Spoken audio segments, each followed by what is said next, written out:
Bonjour à tous. Bonjour à toutes.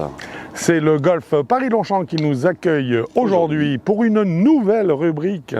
Dans la catégorie des comparatifs. C'est une rubrique exactement qui va se nommer donc la rubrique des comparatifs, dans laquelle nous allons tester, faire des comparatifs de clubs, l'un par rapport à l'autre, pas forcément des mêmes marques d'ailleurs, mais également des comparatifs de shaft, de façon à ce que vous ayez encore plus d'informations pour sélectionner le manche ou le type de manche qui vous convient en fonction de la tête de club que vous avez retenue. Voilà. Alors aujourd'hui, mon cher Quentin... Bon, on va déjà choisir la tête. Alors la tête qui a été choisie, c'est le Callaway Apex Pro. Voilà, on body. en a parlé pas mal ces derniers temps sur Avis Golf. Et nous allons tester donc les deux types de shafts qui sont proposés en stock option pour ce club, à savoir le Tensei. Un Tensei en carbone. Voilà, en 65R. 65 régular Tensei Blue a priori. Oui. Contre... C'est là où ça devient intéressant. Un shaft acier cette fois-ci. Alors, autant vous le dire, on a fait une petite présélection des shafts acier et on a retenu ce qui nous paraissait le plus cohérent en matière de shaft acier. Et nous avons donc un True Temper Elevate. Tu peux donner même le petit détail. En régular. En régular, donc on est sur un modèle qui s'appelle MPH. Miles, miles per hour, donc très classique. On va tester donc cette tête de club avec ces deux types de manches. On va voir les différences de résultats que ça nous procure et bien sûr aussi les sensations que ça nous procure.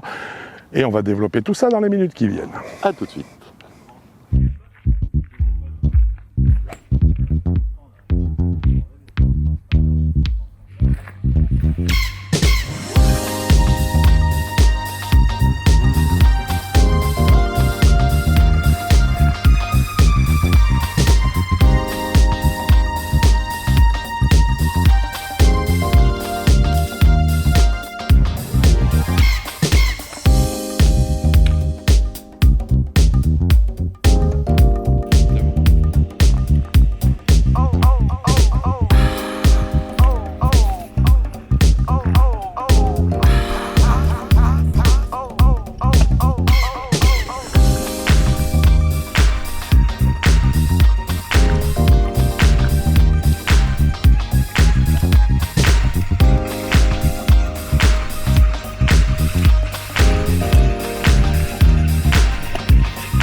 Ok Quentin, on va parler de distance pour commencer si tu veux bien. Bien sûr, avec plaisir. Alors déjà, on a noté une petite différence, c'est qu'il y a 5 mètres d'écart entre le carbone et l'acier, mais uniquement sur les coups super bien centrés. Là, il faut la prendre parfaite, sinon le club amortit un petit peu. Et là, quand c'est pas très bien pris, les distances sont assez équivalentes entre le carbone et l'acier. Donc tu as noté 5 mètres. 5 mètres d'écart entre le carbone et l'acier avec le smash factor le plus haut possible qui était aux alentours de 1,40. D'accord, et donc bien sûr... Et à vitesse constante. Et donc en faveur bien sûr du carbone. Ouais. Ok, c'est parfait.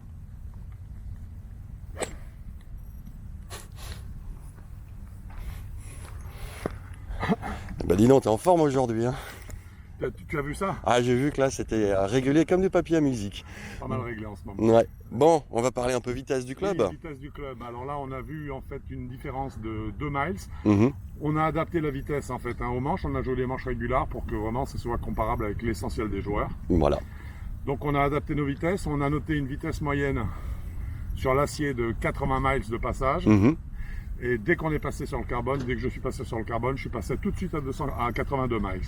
Donc a priori, il y a 2 miles d'écart. Si le smash factor est égal, pour ceux qui aiment bien faire des calculs un peu compliqués, normalement 2 miles, ça fait un écart de 5 mètres et c'est donc ce qu'on a retrouvé sur l'écart de distance entre le carbone et l'acier. Parce qu'en fait, 1 miles à smash factor égale 2,50 m. Voilà. 1 miles de plus, c'est 2,50 m de plus. Alors par contre, évidemment, on a un grammage qui est un peu différent. C'est normal. On a 95 grammes sur l'acier. Et 60. C'est un acier léger, donc, et on est à 65 grammes en fait sur le carbone, sur le Tensei.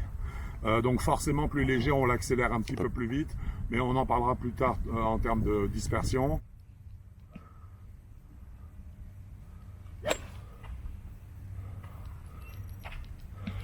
Bon, Quentin, on va parler un petit peu de spin, là, oui, avec chacune de ces configurations. Oui. Eh ben, écoute, je te laisse donner les chiffres. Et le shaft acier. Donc, l'Elevate. L'Elevate, lui, il met 7273 tours minute. Bravo, belle précision. Merci, en moyenne.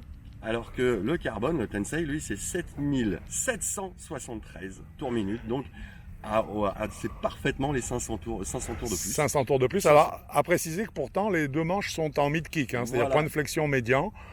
Donc, on a quand même 500 tours de plus sur le carbone par rapport à l'acier, ce qui a des répercussions, on le sait, sur aussi bien la trajectoire que sur la tolérance. Voilà. Ok, super. Quand tu veux.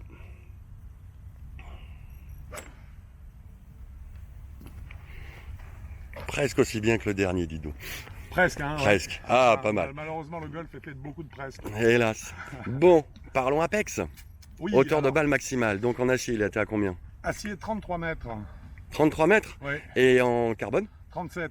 4 mètres d'écart? Oui, monsieur. Ah bon, voilà. Non, c'est logique. Logique. En fait, ça recoupe parfaitement les points qu'on a vus précédemment, les autres paramètres. Et donc, effectivement, c'est absolument logique d'avoir cet écart entre le carbone et l'acier. Voilà. Donc, jusque-là, on voit une différence. Mais pour l'instant, elle est tout à fait normale. Donc c'est intéressant, ça va être à chacun de choisir un petit peu son shaft. Son camp. Exactement.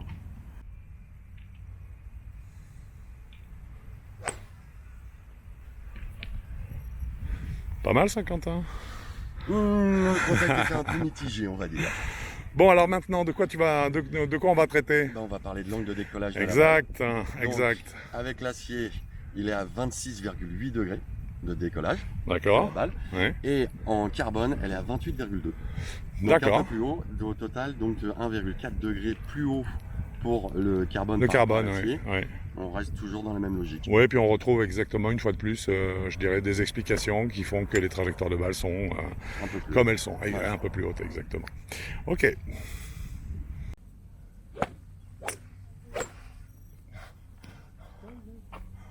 Yes. Il est temps de parler de nos sensations, mon cher Quentin. Qu'est-ce que tu en as pensé de ces deux shafts? Explique-nous un peu pourquoi est-ce qu'on a pris ces shafts-là, etc., etc. On a pris ces deux shafts-là parce que pour nous, c'était les deux plus judicieux à faire des trajectoires dignes de ce nom. Ouais. Parce que l'original, le Dynamic Golf, faisait des balles un peu ballonnées. C'était beaucoup d'effets de ballon. Voilà, donc, et c'est beaucoup moins le cas. Oui, absolument. Donc déjà, c'est pour ça qu'on a choisi ces deux shafts. Et en plus, en comparant avec d'autres, c'est vraiment les deux shafts qui, pour nous, vont s'appliquer à des gens spécifiques. Et justement, on va aller, entre guillemets, il n'y a que ces deux shafts-là, vont aller à une catégorie ou à une autre. Et puis, ça va couvrir quasiment tout le monde. Ouais. Alors, c'est intéressant, ça veut dire aussi qu'il ne faut pas toujours écouter ce que proposent les fabricants. Parce que là, le 120 en Dynamic Gold, il ne faisait pas l'affaire. Et là, d'un coup, on a un manche qui est entre guillemets plus facile. Et il nous donne beaucoup plus de... Et même sur le carbone. Et carbone, pareil. Même sur le carbone. Que ce soit là sur le carbone, là, les trajectoires, on les a trouvées beaucoup mieux.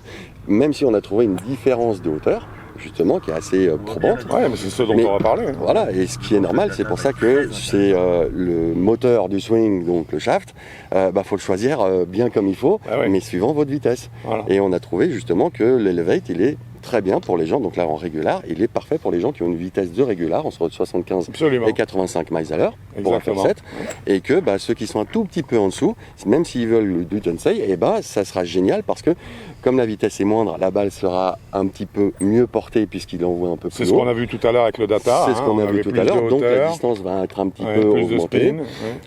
Donc là, c'est vraiment, le shaft doit être adapté à la vitesse de la personne. Absolument. Et là-dessus, c'est pour ça que rien qu'avec ces deux shafts-là, ils couvrent un max de monde. Oui, et puis comme tu dis, on a testé quand même l'ensemble des shafts disponibles. Ce sont deux shafts qui ont vraiment une très bonne tenue. Alors, une chose aussi dont il va falloir tenir compte, c'est la sensation ou la nécessité de la sensation de contrôle. Parce qu'entre l'acier et le carbone, et c'est tout à fait palpable avec cet Elevate de True Temper, puis ce Tensei de Mitsubishi, nous avons un torque différent. Il y a un torque de 0 sur l'acier, ou pratiquement 0, et nous avons un torque de plus de 4 degrés sur le carbone, ce qui est structurellement incontournable. C'est la mécanique. On arrive de plus en plus à restreindre le torque. Le torque, vous savez, c'est cet effet qui se joue dans ce sens-là, si je tourne dans ce sens-là, là. L'acier n'a pas de torque. Le carbone, lui, la fibre s'enroule plus facilement. Voilà. Donc c'est vrai qu'on a une sensation aussi, il faut en tenir compte, qui est un petit peu plus flottante notamment sur la partie basse du manche, sur le type, je trouve, avec le Tensei Blue, qu'avec l'Elevate, évidemment. Ce qui est logique. Donc ça veut dire là encore que c'est plutôt le joueur qui cherche le contrôle qui aura tendance à aller, à mon avis, s'il est malin, à aller vers l'acier et donc vers l'Elevate. Surtout l'Elevate. Et si au contraire, cette sensation le dérange moins ou que sa vitesse n'est pas suffisante pour que vraiment ça le perturbe et qu'il aime la facilité que procure parce que ces deux shafts sont très faciles à jouer. Et bien à ce moment-là, bien sûr, nous lui conseillerons d'aller plutôt vers le Tensei. Voilà. Hein, donc il y a effectivement plusieurs facteurs à prendre en ligne de compte. D'une façon globale, par contre, évidemment, on a noté très facilement au club à la main les 30 grammes d'écart entre les deux shafts. Oui, mais il n'empêche pas qu'ils sont équilibrés magnifiquement. Et c'est pour ça qu'on les a retenus. Ils sont parfaitement équilibrés. Par contre, il y a quand même 30 grammes d'écart. Alors, on a vu tout à l'heure au niveau du data que ça voulait dire 2 miles en gros d'écart.